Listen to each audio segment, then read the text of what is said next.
आपके पिता अभी ब्रह्मा सभा के प्रसंग को भूल नहीं हैं।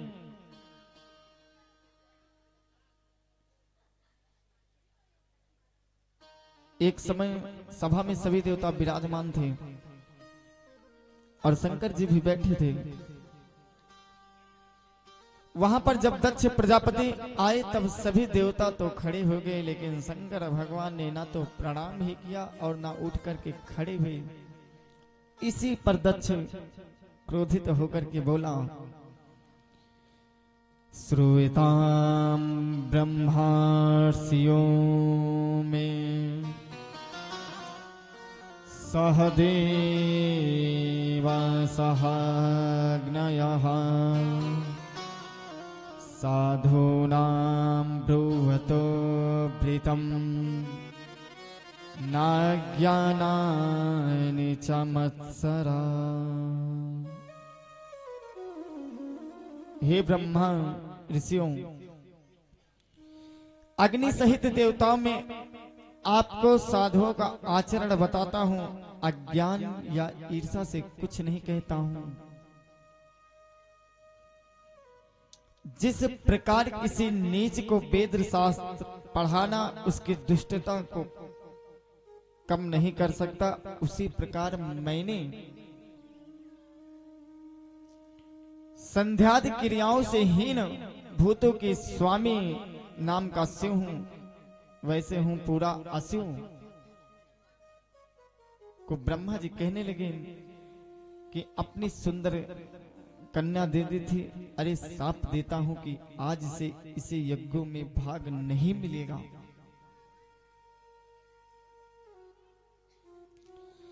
दक्ष के साप को सुनकर के नंदी भी क्रोधित होकर के बोले, दक्ष का अनुमोदन करने वाले ब्राह्मण ज्ञान शून्य असंतोषी भजाभक्ष विचार शून्य तथा जीविका के लिए ही विद्या तप और व्रत धारण करने वाले हो जाएं, धन देह और इंद्रियों में ही प्रेम करने वाले तथा याचक बनकर के संसार में भ्रमण करने वाले हो जाएं। दक्ष का स्वभाव अभिमानी पशु के समान है। अज्ञानी मैं ही कर रहा है, शीघ्र ही इसका सिर बकरी का हो जाए। नंदी के साप को सुनकर के भृगु जी ने साप दिया कि शिव के भक्त शास्त्र विरुद्ध आचरण करने वाले पाखंडी हो जाएं। इस प्रकार श्राप शापी का द्वंद्व समाप्त करके सभी चले गए। यदा भिषिक्तो दक्षस्तु ब्राह्मणा परमेष्ठिनः प्रजापतीनां सर्वेषां माधिपत्ये स्मयो भवत्। हे विदुर जी, प्रजापतियों का अधिपति बनने के कारण दक्ष को घमंड हो गया था।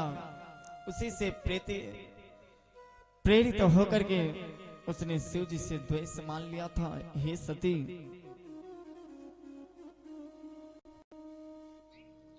उसी कारण आपके पिता ने निमंत्रण ना भेज करके अपमान किया है।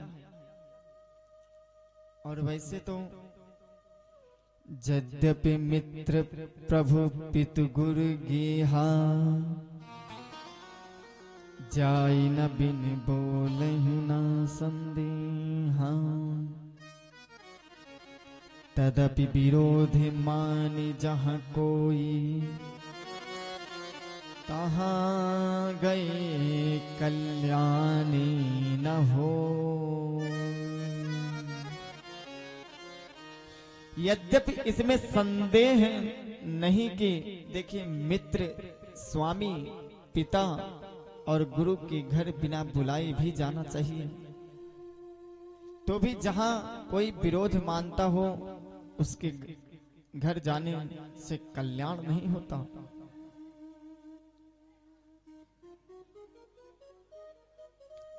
शंकर जी ने सती को बहुत प्रकार से समझाया, परंतु सती की समझ में नहीं आया। कहीं देखा हरि जतन बहु, रही न दक्ष कुमारी। दिए मुख्य गण संग तब, विदा कीन्ह त्रिपुरारी। शिव जी ने बहुत प्रकार से कह करके देख लिया, किंतु जब सती किसी प्रकार भी नहीं रुकी, तब त्रिपुरारी महादेव जी ने अपने मुख्य गणों के साथ उनको विदा कर दिया।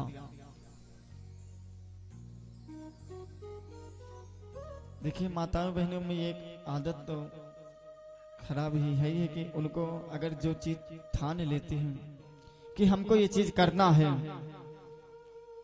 तो उनको करना है, फिर वो कभी हाँ नहीं हो सकता। अगर वो ठान ले कि हाँ हमें ये चीज करना है, तो वो बिल्कुल उनको करना है। इसी प्रकार सती जी भी मन में अपने ठान ले कि हमें जाना है पिता के घर, तो मैं जाऊंगी। अब देखिए उनके पतिदेव का अपमान हुआ, लेकिन तभी भी सती जी कह रही कि हम जाएंगे।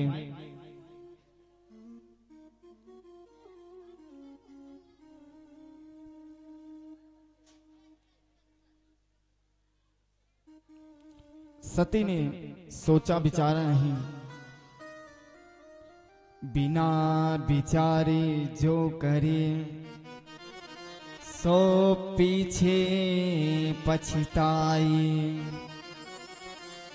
काम बिगारे आपनो, जग में होते हंसाए। जग में होते हंसाए, चित में चैन न पावे। खान पान सम्मान राग, रंग मन ही ना भावे।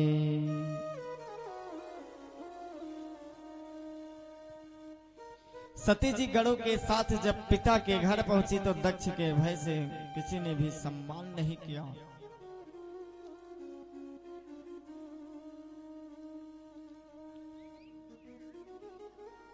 कि सादर भला ही मिली एक माता, सादर भला ही मिली एक माता।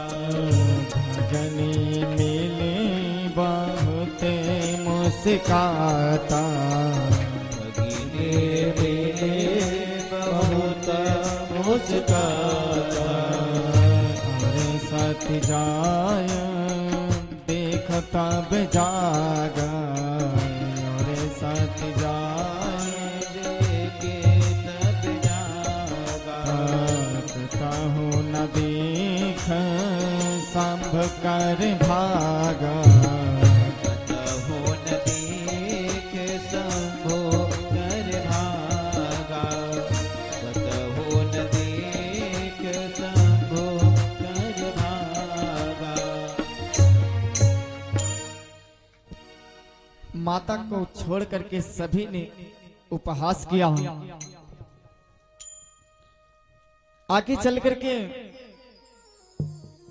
यज्ञ मंडप में कहीं भी शंकर भगवान का भाग्य नहीं दिखाई दिया। अब इधर दक्ष सबका स्थान दिए हैं, क्षेत्रपाल का दिए हैं, नवग्रह का दिए हैं, खोड़स मात्र का दिए हैं, 64 योगिनी का दिए हैं, सभी देवी देवताओं का स्थान दिए, लेकिन भगवान भोलेनाथ जी का स्थान नहीं वहां पे दिया।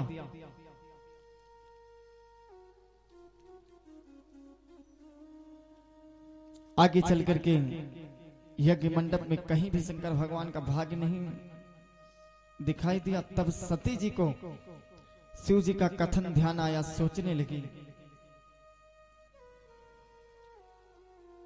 यद्यपि जग दारुण दुख नाना, सबते कठिन जाति अवमान।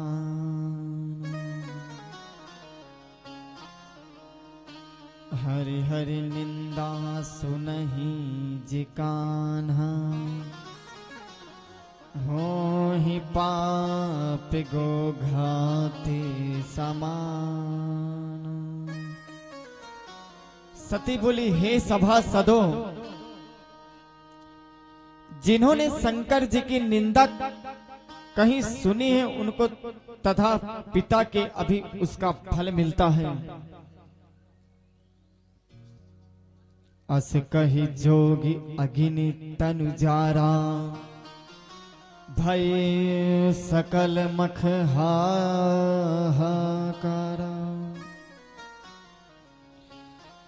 अर्थात सती ने शिव जी का ध्यान करके यज्ञ को कुंड के पास में बैठ गई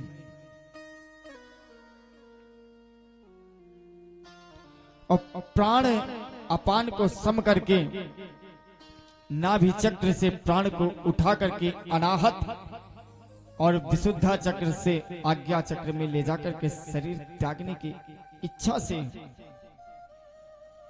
वायु और अग्नि की धारणा की उसी समय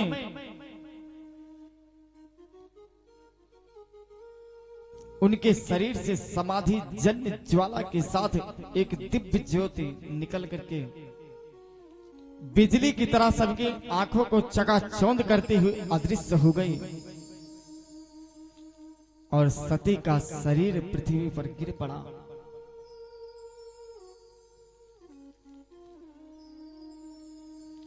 सती जी के मरने पर चारों तरफ हाहाकार होने लगा। शिव जी के गणों ने कुपित होकर की यज्ञ विध्वंस की क्रिया की, परंतु भृगु जी ने ऋभु नाम के देवता प्रकट करके गणों को मारकर भगा दिया। देखते हैं सभी लोग कहते हैं कि सती जी कुंड में कूद करके अपना प्राण दिए थे, लेकिन ऐसा नहीं है। सती जी हवन कुंड के सामने बैठ करके और अपने नाभि चक्र से निकाल करके अपने प्राणान को निकाल करके अपने शरीर को वहीं पे परित्याग करके वहीं पे छोड़ दिया। और तो जो लोग कहते हैं कि कुंड में जान दे दी, तो ऐसा नहीं है कि वो कुंड में थी।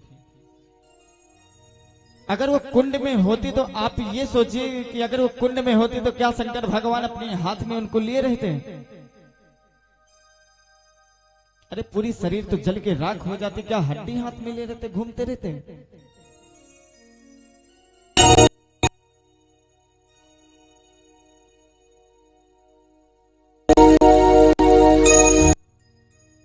जब शंकर जी को यह समाचार मिला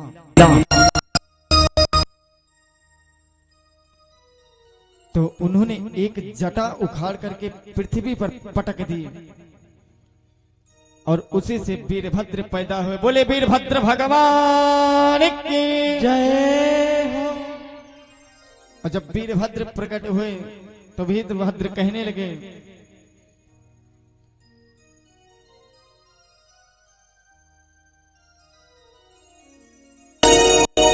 और जब वीरभद्र पैदा हुए तो वीरभद्र पूछने की महाराज हम कौन?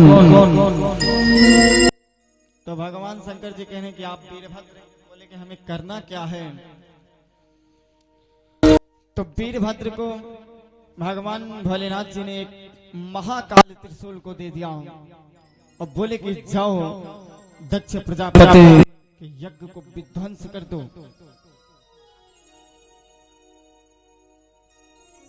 उसने दक्ष के यज्ञ में मंडप में जाकर के यज्ञ कुंड, यज्ञशाला, सभा स्थल, भोजनालय और यज्ञ को खंडित कर दिया। वीरभद्र ने भृगु की दाढ़ी, पूखा के दांत और भग नाम के सूर्य की आंखें निकाल ली। दक्ष के सिर को यज्ञ कुंड में हवन कर दिया और तदंतर ब्रह्मा जी और नारायण भगवान जो दक्ष यज्ञ में नहीं गए थे, उन सभी छिन्न भिन्न शरीर वाले देवताओं को साथ ले जाकर के कैलाश पर जाकर के सभी ने शंकर जी की आराधना की। शंकर जी भगवान प्रसन्न होकर कहे, हे देव,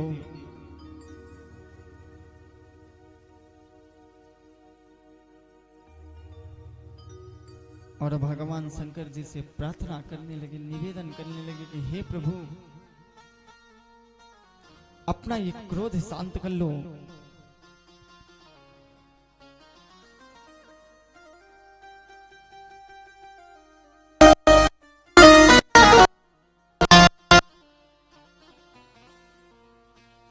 लेकिन भगवान भोलेनाथ जी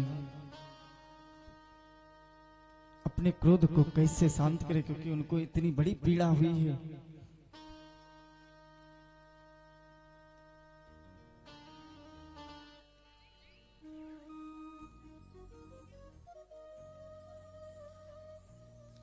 मैंने शिक्षा के लिए दंड दिया है, आपकी प्रार्थना यज्ञ के भाव को मित्र नाम के सूर्य की आंखों से देखे भूखा।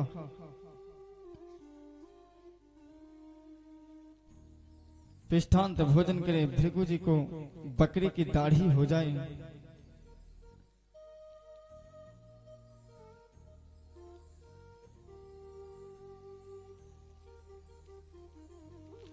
जैसा शिष्य वैसा गुरु, जिन्होंने मुझे यज्ञ का अवशिष्ट भाग दिया है, वे सब स्वस्थ हो जाएं।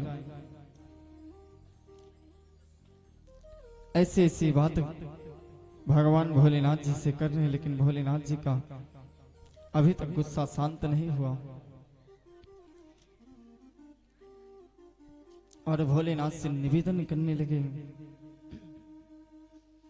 कि जटा से गंगा टपके, ओ भोले बाबा, जटा से गंगा टपके, ओ